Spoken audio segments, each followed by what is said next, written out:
বন্ধুরা, আমরা আজকে শিখব কিভাবে স- একাধিক ডাটা যোগ করা যায় এবং একাধিক ডাটার মধ্যে আমি একটি শর্ত দিয়ে ডাটা যোগ করতে যাচ্ছি। আর যদি এর মধ্যে যদি আমি আরও একাধিক শর্ত দিতে চাই তাহলে কি ফর্মুলা আমাদের ইউজ করতে হবে সেটা আমরা শিখব। সো এটা হচ্ছে বেসিক আমাদের ডাটা প্যাটার্ন। এখানে অনেকগুলো ডাটা দেখতে পাচ্ছেন আপনারা।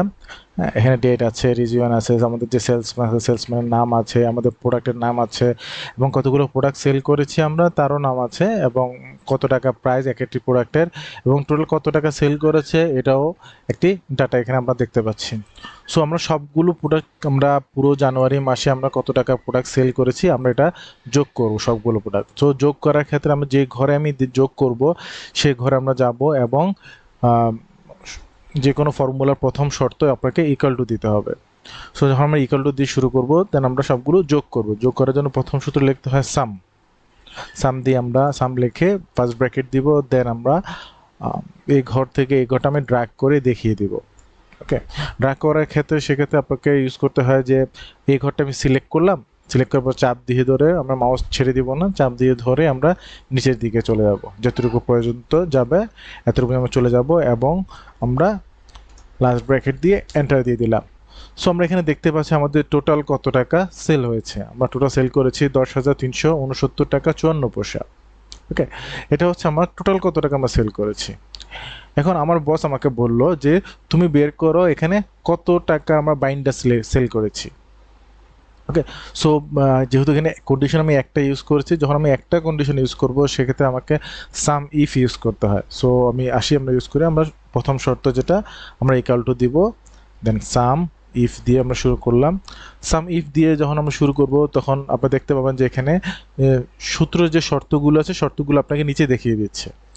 হ্যাঁ, আমরা সূত্র শর্ত দেখে আমরা বুঝতে পারবো যে আমাদের কী কী করা লাগবে। তো প্রথম হচ্ছে রেঞ্জ, মানে আপনার যে ক্রাইটেরিয়া দিচ্ছেন ক্রাইটেরিয়ার রেঞ্জটা আপনি দেখিয়ে দিবেন। এটা হচ্ছে আমার ক্রাইটেরিয়ার রেঞ্জ।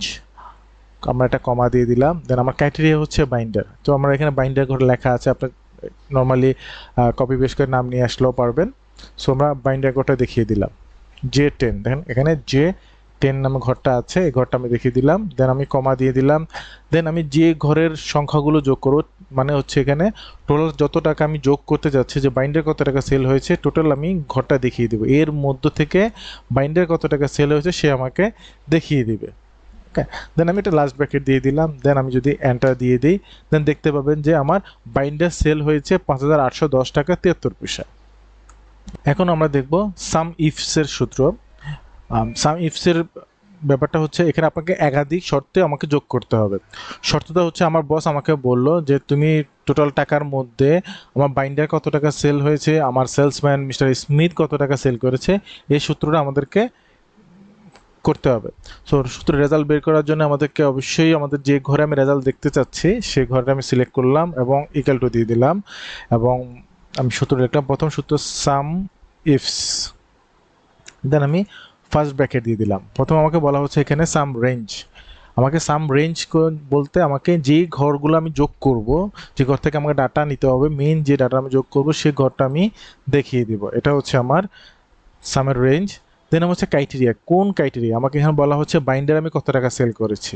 সো বাইন্ডার কত টাকা সেল করেছি সেই জন্য আমার পুরো বাইন্ডারের যে আমার আইটেমের যে রেঞ্জটা আছে রেঞ্জটা আমাকে দেখিয়ে দিতে হবে। দেন কমা, দেন আমি যে ক্রাইটেরিয়া, ক্রাইটেরিয়া হচ্ছে বাইন্ডার, আমি বাইন্ডারটা সিলেক্ট করে দিয়ে আবার একটা কমা দিয়ে দিলাম। দেন আমাকে সেলসম্যান রেঞ্জের মধ্য থেকে সিলেক্ট করলাম এবং সেলসম্যান হচ্ছে আমার স্মিথ। যখন স্মিথ হবে দেন আমি লাস্ট ব্র্যাকেট দিয়ে দেন আমি এন্টার দিয়ে দিব। হ্যাঁ, এন্টার দিয়ে দিলে দেখতে পাবেন যে আমার এখানে বাইন্ডার কত টাকা সেল হয়েছে, স্মিথ তার মধ্যে কত টাকা সেল করেছে, সে সূত্রটা আমার সে রেজাল্ট আমার কাছে চলে এসেছে 1305 টাকা। এই বাইন্ডার 5,810 টাকার মধ্যে 1305 টাকা সেল করেছে স্মিথ। আমি যদি চাই যে এখানে জন আছে, জন কয় টাকা সেল করেছে, সো তাহলে আমি জনের নামটা কপি করে নিয়ে আমি স্মিথের ঘরে বসিয়ে দেব।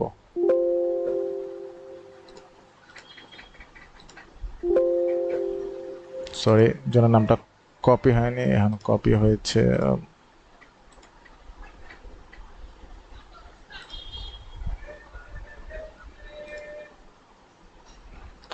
দেখেন জন এখানে সেল করেছে 19 টাকা 96 পয়সা।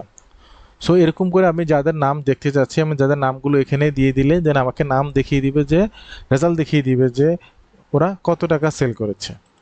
ওকে, সো এটা হচ্ছে আমাদের সাম ইফসের সূত্রগুলো। এটা হচ্ছে আমাদের ডাটা প্যাটার্ন। এই ডাটা প্যাটার্নগুলো আমরা ভবিষ্যতে অনেক ইউজ করব। সেম এখান থেকে আমরা অনেক কত রকমের ডাটা বের করতে পারি সেগুলো আমরা দেখব। ওকে, সো আজকের জন্য এতটুকুই। আশা করি আপনাদের ভিডিওটা ভালো লেগেছে। যদি ভালো লেগে থাকে অবশ্যই লাইক এবং শেয়ার করতে ভুলবেন না। অবশ্যই কমেন্টস করবেন যদি আপনাদের কোনো কিছু জানার থাকে। ওকে, ভালো থাকবেন, সুস্থ থাকবেন।